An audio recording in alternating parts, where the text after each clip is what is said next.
안녕하세요. 저는 올해 40대 초반인 여자입니다. 저한테는 눈에 넣어도 아프지 않은 아들 하나 있어요. 아직 초등학생이라 어리고 때도 많이 쓰지만 제 전부입니다. 그런데 아이의 아빠는 같이 살고 있지 않아요. 지금 생각해봐도 어떻게 제 인생에 이런 일이 일어났나 싶지만 그래도 오늘 여러분들 앞에서 저의 이야기를 하며 훌훌 털어버리고 싶습니다. 다들 저의 이야기를 듣고 각자의 아픔을 위로받으셨으면 좋겠어요. 저는 남편과 오랜 기간 연애라고 결혼을 해서 그런지 결혼을 해도 별다른 설레임이 없었어요. 다른 부부들은 신혼생활 때 깨가 쏟아진다고 하지만 저희 부부는 그렇지 않았습니다. 서로에 대해서 너무 잘 알기도 했고 너무 오래 봐서 그런지 딱히 두근거리진 않더라고요. 그렇지만 남편은 정말 다정하고 가정적인 성격이라 남편감으로 딱이었습니다.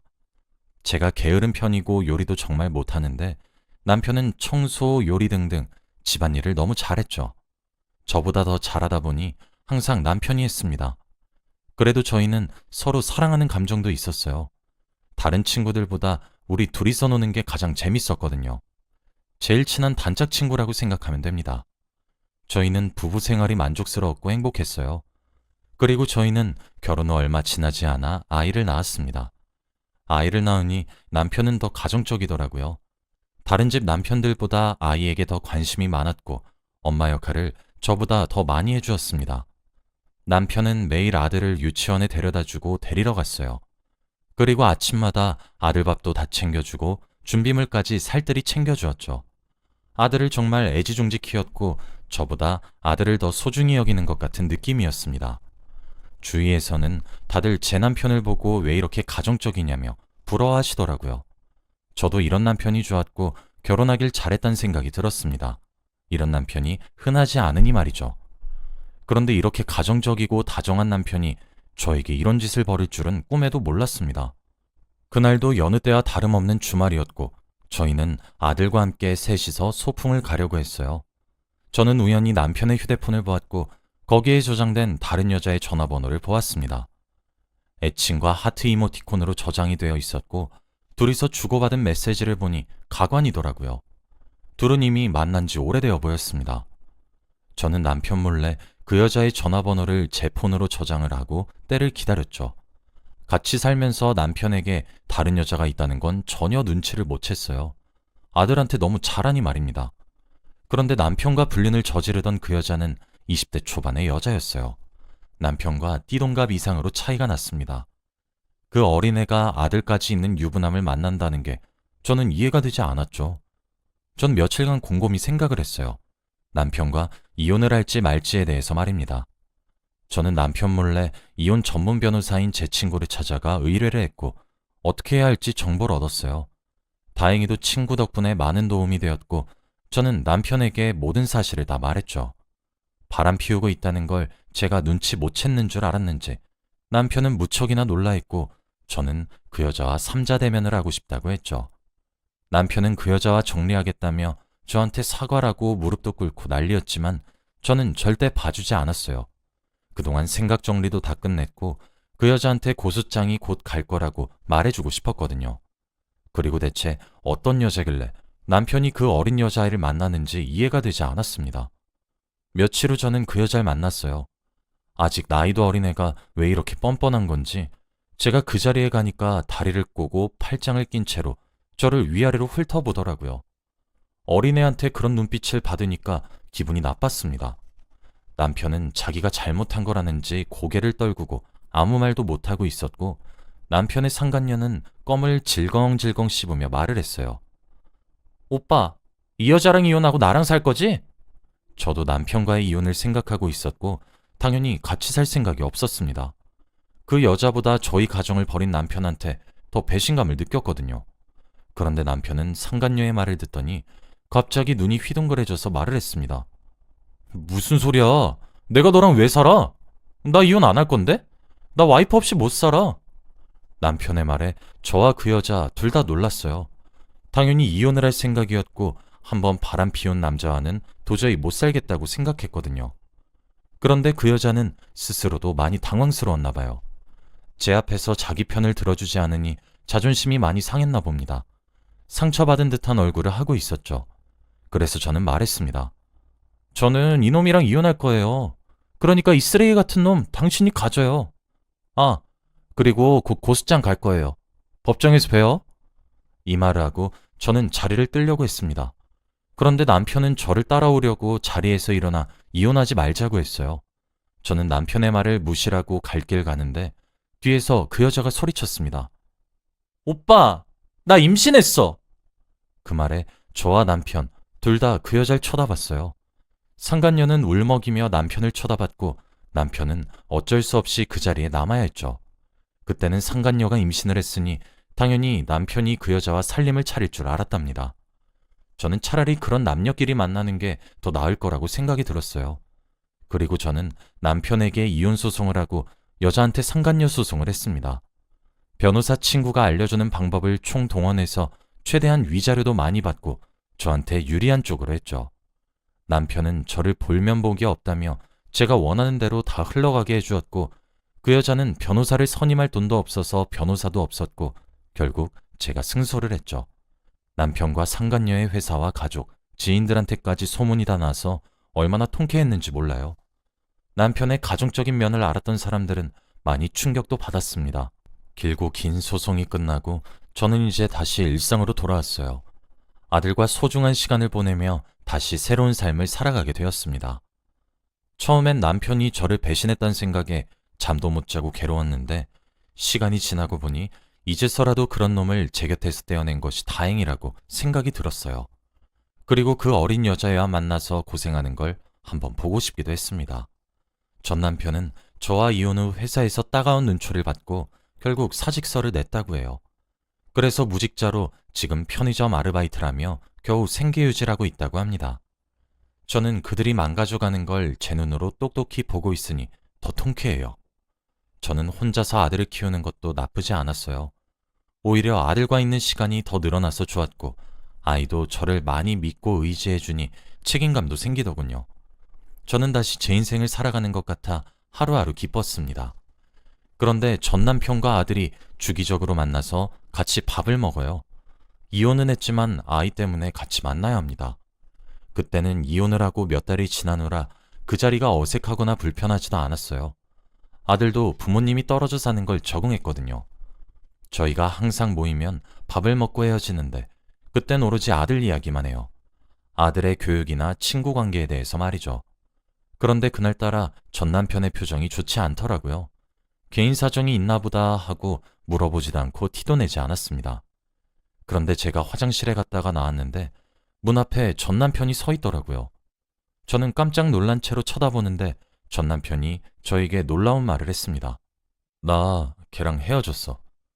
굳이 물어보지도 않은 이야기라니까 저는 당황스러웠어요. 상간녀와 관계를 끝내든 말든 저와 관계가 없었고 궁금하지도 않았습니다. 그런데 전 남편은 갑자기 머리를 부여잡고 주저앉으며 충격적인 말을 했어요.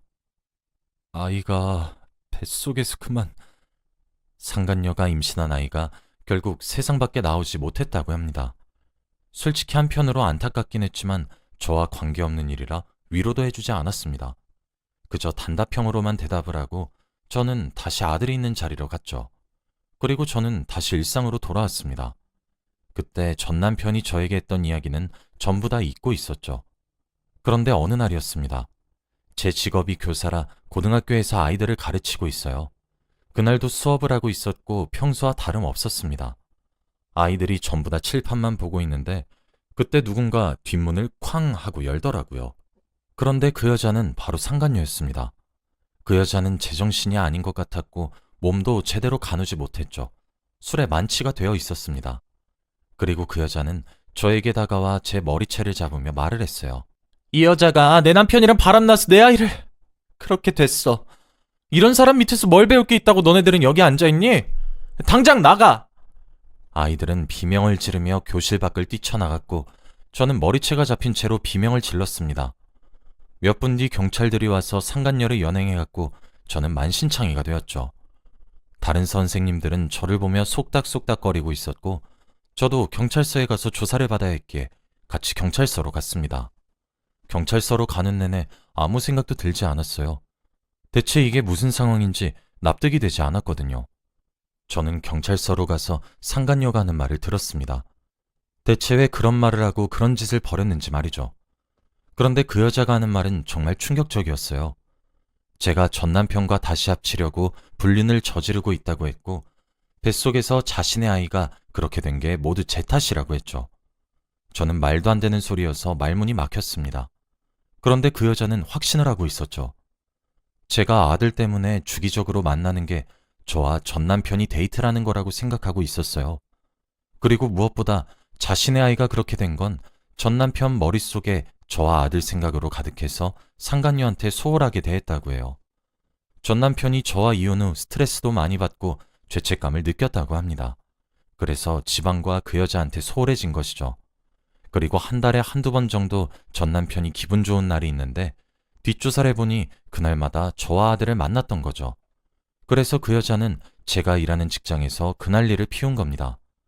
저는 말도 안 되는 소리에 화가 미친 듯이 났고 저에게 한마디의 물음도 없이 그런 식으로 행동한 상간녀한테 분노가 치밀어 올랐죠. 그리고 그때 경찰서로 전 남편이 들어와 이리저리 사과하고 있었습니다.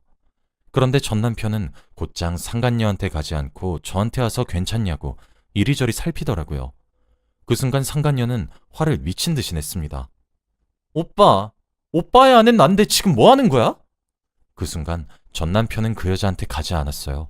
무시한 채로 경찰관에게 갔고 이야기를 했죠.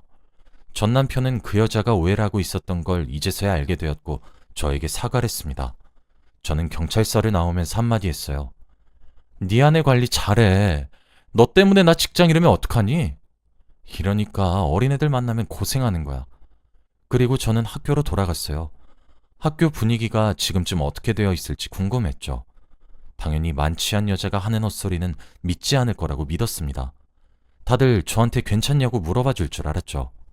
그런데 제 예상과 전혀 달랐습니다. 사람들은 제가 상간녀인 줄 알았어요. 정말로 그 여자의 아이를 제가 잘못되게 만든 걸로 믿고 있었고 그 여자의 남편과 바람을 피웠다고 생각했죠. 저와 친하던 선생님들까지 저를 멀리했어요. 그리고 학생들도 저를 상간녀 선생님이라고 불렀습니다. 하루하루가 지옥 같았고 따가운 눈초리도 도저히 견디기 힘들었어요. 제가 아무리 아니라고 말을 해도 믿어주지 않았거든요. 그런데 결국 사단이 일어나고 말았습니다. 학부모님들까지 나서서 저를 해고시켜야 한다고 했죠. 이런 교사 밑에서 자신들의 아이들을 가르칠 수 없다면서 말입니다. 제가 전부 다 거짓말이라고 그 여자가 오해한 거라고 100번 말하면 뭐하나요? 어차피 사람들은 자신들이 믿고 싶은 대로 믿었습니다. 결국 저는 학교를 그만둘 수밖에 없었어요. 상간녀 때문에 저는 직장을 잃게 되었습니다. 그 여자한테 화가 미친 듯이 났고 저는 어떻게든 그 여자한테 복수하리라고 다짐했죠. 그리고 그 전에 아들과 더 많은 시간을 보내기로 했습니다. 제가 그 여자한테 복수를 하는 동안 아들과 많이 못 놀아줄 것 같았거든요. 이제는 출근도 하지 않으니 아들에게 관심을 더 많이 써줄 수 있었습니다. 아들이 초등학생이라 부모의 손길이 많이 필요한데 그동안 혼자서 어떻게 척척 해왔는지 너무 자랑스럽더라고요.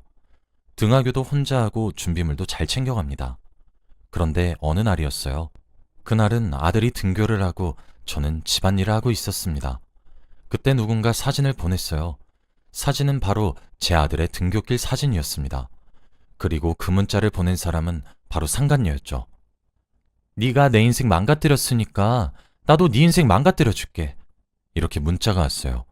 순간 온몸에 소름이 돋고 정신이 혼미했습니다. 그 여자가 등교하고 있는 아들을 찍어서 보낸 거면 제 아들이 위험할 수도 있으니 말이죠. 저는 바로 경찰서에 신고를 했고 아들의 학교로 가면서 전 남편한테 연락을 해 상황을 설명했어요. 전 남편도 엄청 놀라하며 학교로 왔죠. 그리고 저는 그 학교 앞에서 그 여자가 있는 걸 보았습니다. 그땐 이미 아이들이 등교를 하고 난 후라 학교 앞엔 아무도 없었어요. 그리고 저는 그 여자한테 성큼성큼 걸어가는데 반대쪽에서 전 남편이 뛰어오더라고요. 제가 그 여자 앞에 도착하기 직전에 전 남편이 그 여자 앞으로 가 충격적인 행동을 했습니다. 멀리서부터 뛰어오던 전 남편은 자신의 아내인 상간녀 앞에 서서 그 여자의 뺨을 내리쳤어요. 찰싹하는 소리가 들리고 저는 발걸음이 멈췄죠. 그 여자는 고개가 돌아간 채로 정지되어 있었습니다. 전 남편은 소리를 고래고래 질렀어요. 우리 아들은 건들지 말라고 했잖아! 상간녀는 전 남편한테 배신감을 느꼈는지 눈에 눈물이 맺힌 채로 전 남편을 쳐다봤고 멀리서 이 상황을 지켜보고 있던 저와도 눈이 마주쳤어요. 저는 어떻게 해야 할지 감이 잡히지 않았죠. 그런데 그 여잔 속삭였어요. 쪽팔리게. 그 순간 경찰들이 학교 앞으로 들이닥쳤고 그 여자는 연행되어 갔죠. 저와 전 남편은 눈이 마주쳤지만 아무 말도 하지 않았습니다. 그리고 경찰서로 가서 조사를 받고 집으로 돌아갔죠. 그날 전 남편이 전화가 왔어요. 그런데 저에게 충격적인 말을 하더라고요. 바로 이혼을 하겠다고 했습니다. 거기다가 자신의 아들을 볼 면목이 없다며 다른 지역으로 가 다시는 돌아오지 않는다고 했죠. 다시 아들 앞에 나타나지 않을 거라고 했습니다. 그리고 저에게 자신의 전 재산을 다 주고 떠났어요. 뒤도 돌아보지 않고 떠났고 저는 배웅도 하지 않았습니다. 하마터면 아들이 위험할 뻔했으니 말이죠. 그 여자는 끝까지 저에게 사과를 하지 않다가 결국 법정에 들어가 교도소에 관련된 이야기가 나오니 금세 허리를 숙이며 사과하더라고요. 저는 절대 받아주지 않았고 매몰차게 그 여자의 사과를 거절했습니다. 그 여자는 결국 짧은 기간이었지만 감옥에 들어가게 되었죠. 그리고 저와 아들도 다른 동네로 이사를 갔습니다. 그곳에서 새 출발을 하고 싶었고 아들이 더 넓은 세상을 바라볼 수 있는 곳으로 말이죠. 그런데 이 일이 있고 나서 전에 일하던 학교에서 연락이 오더라고요. 다시 돌아오라고 말이죠. 쫓겨날 때는 몰랐는데 막상 이렇게 다시 부르니 가기 싫더라고요. 제 말은 아무도 안 믿어주다가 이제 와서 소문이 나니 들어주었습니다. 저는 교장 선생님께 다신 돌아가지 않는다고 선언을 한 뒤 개인 학원을 차렸어요. 그래도 나름 학교 선생님 출신이어서 그런지 처음부터 학생들도 많이 들어왔죠. 점점 유능한 선생님들도 영입을 하니 시간이 지나고 나서 학생들이 정말 많아졌습니다. 학교 선생님을 할 때보다 수입은 2배 이상 늘었고 자유롭게 아이들을 가르칠 수 있으니 더 좋은 것 같아요. 저희 동네에서 유명한 학원이 되어서 이제는 다른 동네에도 학원을 세워볼까 생각 중입니다. 이제 와서 제 인생이 피는 것 같아요. 저는 요즘 하루하루가 행복하고 즐거워요. 학원 아이들을 보면 다 제 친자식같이 느껴지네요. 오래오래 아이들을 보고 싶고 가르치고 싶어요. 그리고 아들도 저를 너무 잘 따라주고 스스로 잘 해내서 얼마나 자랑스러운지 모릅니다. 아들한텐 늘 미안한데 반듯하게 커줘서 고마울 따름이죠. 저는 이젠 과거의 아픔은 다 잊고 새 인생을 살아가고 있어요. 혹시 여러분들 중에서도 힘든 일을 겪고 계신다면 다 훌훌 털고 새 출발하시길 바랍니다. 저희 이야기는 여기까지예요. 들어주셔서 감사합니다.